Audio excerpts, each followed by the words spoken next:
नमस्कार, मैं शारदा पांडे आसान ज़िंदगी के इस एपिसोड में आपका स्वागत करती हूं। जैसे पर्वों त्योहारों का महीना चल रहा है, आपको सभी वीडियो दे रही हूं, उसी सिलसिले में आपको फिर वीडियो देने वाली हूं। बहुत सारे कमेंट आ रहे हैं कि आने वाले समय में ग्रहण लग रहा है क्या, तो उस उत्तर में मैं वीडियो बना रही हूँ कि ग्रहण लग रहा है कि नहीं। तो सबसे पहले आप आसान ज़िंदगी चैनल को सब्सक्राइब कर लें। सब्सक्राइब कर लेंगे तो आपको सभी वीडियो मिलेंगे समय पर। तो चलिए आपको बताती हूँ कि ग्रहण लगने वाला है कि नहीं लगने वाला है, तो कहाँ लगने वाला है। इस बार 8 अप्रैल 2024 दिन सोमवार को चैत्र कृष्ण अमावस्या को ग्रहण लगने वाला है, जो कि धरती पर लगेगा, पर भारत की धरती पर नहीं लगेगा, विदेशों में लगेगा। तो बहुत सारे लोग हमारे भारत के विदेशों में भी रहते हैं और अपनी परंपरा जो है उसको मानते हैं।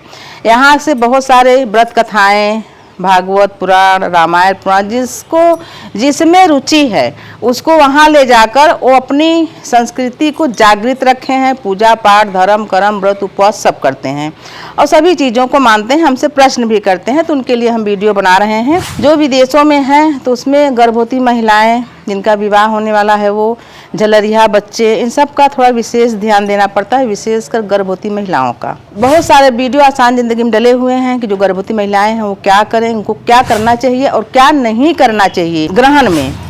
तो जब सूर्य ग्रहण जहाँ लगता है वहाँ 12 घंटे पहले से सूतक माना जाता है, और जो चंद्र ग्रहण लगता है तो 9 घंटे पहले से। सूतक मानने का मतलब ये होता है कि उतने समय से आदमी को भोजन पानी, आना जाना, हंसना रोना, उछलना कूदना, तमाम चीजें वर्जित हो जाती हैं। मान्यता यह है कि नदियों, सरोवरों, तालाबों के किनारे, मंदिरों के आसपास मंदिर के कपाट तो बंद हो जाते हैं, पर मंदिर प्रांगण में भजन कीर्तन, ये सभी चीजें, जप माला, ये सब करना चाहिए और करते हैं लोग। तो ऐसे में यात्रा या बहुत सारी चीजें वर्जित होती हैं और मोक्ष की कामना करते हैं कि सूर्य ग्रहण जो लगा है वो मोक्ष हो, भगवान को पीड़ा से मुक्ति मिले, ऐसी मान्यता है। तो आपको मैं बताना चाहूँगी कि भारत में किसी को भयभीत होने की आवश्यकता नहीं है। सोशल मीडिया में तमाम अफवाहें देख के भ्रमित नहीं होना है। जो विदेशों में रह रहे हैं उनके लिए बताऊंगी कि भारतीय समयानुसार 9:12 रात्रि से शुरू होगा ग्रहण, जो कि 2:22 पर मोक्ष हो जाएगा। तो ये ग्रहण जहाँ जहाँ प्रभाव रहेगा, जहाँ जहाँ दिखेगा, तो उत्तरी अमेरिका, मध्य अमेरिका, ग्रीनलैंड, आइसलैंड और तमाम जगह विदेशों में लगने वाला है। तो इन जगहों पर अगर भारतीय लोग हैं, मानने वाले लोग हैं, तो उनको मानना चाहिए इस ग्रहण को। जैसे जो बालक हैं, वृद्ध हैं और बीमार हैं, उनको कम से कम 4 घंटा पहले भोजन पानी बाकी चीज़ें वर्जित कर देना चाहिए, 4 घंटा पहले से बंद कर देना चाहिए। तो बीमार में जो गर्भवती महिलाएं होती हैं, प्रेग्नेंट महिलाएं जो होती हैं, वो बीमार के श्रेणी में रखी जाती हैं। कभी किसी के सिर में दर्द, कभी किसी के पाँव में दर्द, कभी किसी के पाँव में सूजन, कभी कमर में दर्द, कभी जंघाओं में दर्द गर्भावस्था के समय होता है। तो उनको मेडिसिन वगैरह लेनी रहती है बीच बीच में, तो कुछ नाश्ता करके उनको दवाइयाँ लेनी होती है, और दवाइयाँ को खाने के लिए उनको समय भी निर्धारित रहता है, तो वो कर सकती हैं। बालक है छोटा, लगभग 5 साल के नीचे तक का बालक, तो उसको भी नहीं मना कर सकते। उसके बाद बालकों को, बालिकाओं को होश आने लगता है, यानी वो चेतन और जागृत अवस्था में जाते हैं, तो उनको ये सब चीज़ें बतानी चाहिए। कितने समय में जल ग्रहण नहीं करें, अन्न, विशेषकर अन्न पर काफ़ी पाबंदी है कि अन्न ग्रहण नहीं करना चाहिए। और बाकी जल में, दूध में, घृत में, दही में, जो पकी हुई चीज़ें हैं उसमें तुलसी दल या कुश घास डाल देना चाहिए। तो इससे जो सूक्ष्म जो कीटाणु जीवाणु होते हैं ग्रहण के समय के अदृश्य रूप में जो दिखते नहीं हैं, वो प्रवेश नहीं कर पाते हैं। जो गर्भवती माताएं हैं वो क्या करें, तुलसी माला अपने गले में डाल लें। वैसे तो गांव में गाय का गोबर पेट में गोंठ देते हैं, यानी गोलाई से लगा देते हैं। नहीं हो पाए तुलसी माला पहन लें, ये भी नहीं हो पाए तो तुलसी पत्ती रख लें अपने पास, और या तो कुश घास की भी माला बनती है, उसको अपने गले में डाल लें। भागवत पुराण का पठन करें बैठ के शुद्ध जगह आसन में। घर का जो कपाट होता है, यानी घर में जो मंदिर का कपाट होता है या पर्दा लगा हुआ था, उसको बंद कर देना चाहिए।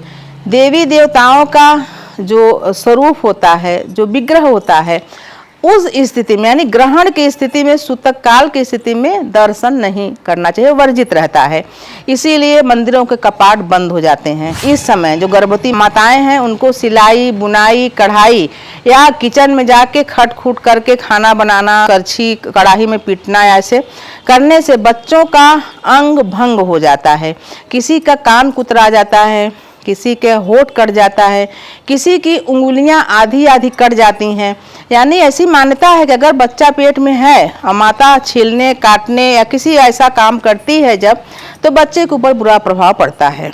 सिलाई बुनाई जब करती हैं तो कभी कभी छेद छेद सा बच्चे के कहीं कान में, कहीं पलक में, कहीं कहीं हो जाता है, तो ये सब नहीं करना चाहिए, विशेष ध्यान देना चाहिए। ग्रहण के दौरान यानी सूतक काल और ग्रहण के दौरान भोजन भी नहीं पकाना चाहिए, यानी कि किचन में जाके भोजन पका के नहीं रखना चाहिए, पकाना नहीं चाहिए। तो आप इन सब चीज़ों का ध्यान रखें। विदेशों में जो है, जैसे कि कहा जाता है कि जब ग्रहण की स्थिति हो और ग्रहण जब मोक्ष हो जाए तो उस समय जब स्नान करते हैं तो स्नान के बाद दान का बहुत महत्व है।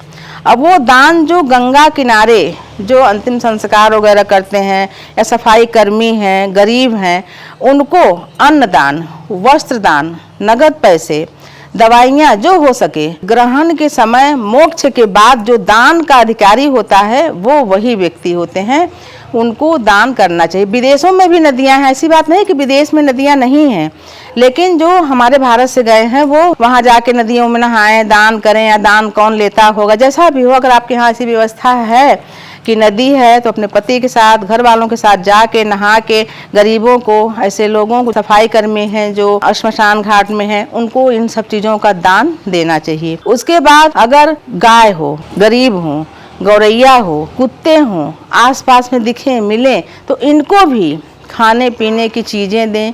इनको हो सके तो उपचार के लिए कुछ कर सके तो करें। इसका जो प्रभाव होता है अपने कुल कुटुंबियों के ऊपर शुभ पड़ता है ग्रहणों में दान देने से। अन्न दान का काफ़ी महत्व है। जैसे अभी तो गर्मी चल रही है तो वस्त्र दान का उतना नहीं कि कंबल दान करो, ये सब तो ठंड रहती है तो उसमें दान करते हैं। नगद पैसे कुछ दे दो, कुछ खाने पीने के बिस्कुट है, कुछ भी है, गरीब बच्चे हैं उनको दान कर दो। अगले दिन से नवरात्रि है तो नवरात्रि पर्व का भी वीडियो दूंगी। बहुत सारे लोग बोलते हैं कि वो जौ लगाते हैं, जौ नहीं उगता। मैं आपको जौ उगा के दिखाऊंगी कि जौ कैसे हमारे यहाँ हरा भरा रहता है और कैसे उनको सुरक्षित रखना चाहिए। अगर आपके घर में चूहे लगते हैं तो क्या उपाय करने चाहिए, आगे वीडियो में आपको बताने वाली हूँ। तो आप सभी लोग सावधान रहें, जहाँ पर ग्रहण लग रहा है सुखी, संपन्न और स्वस्थ रहें, बने रहें आसान जिंदगी के साथ। तब तक के लिए नमस्कार।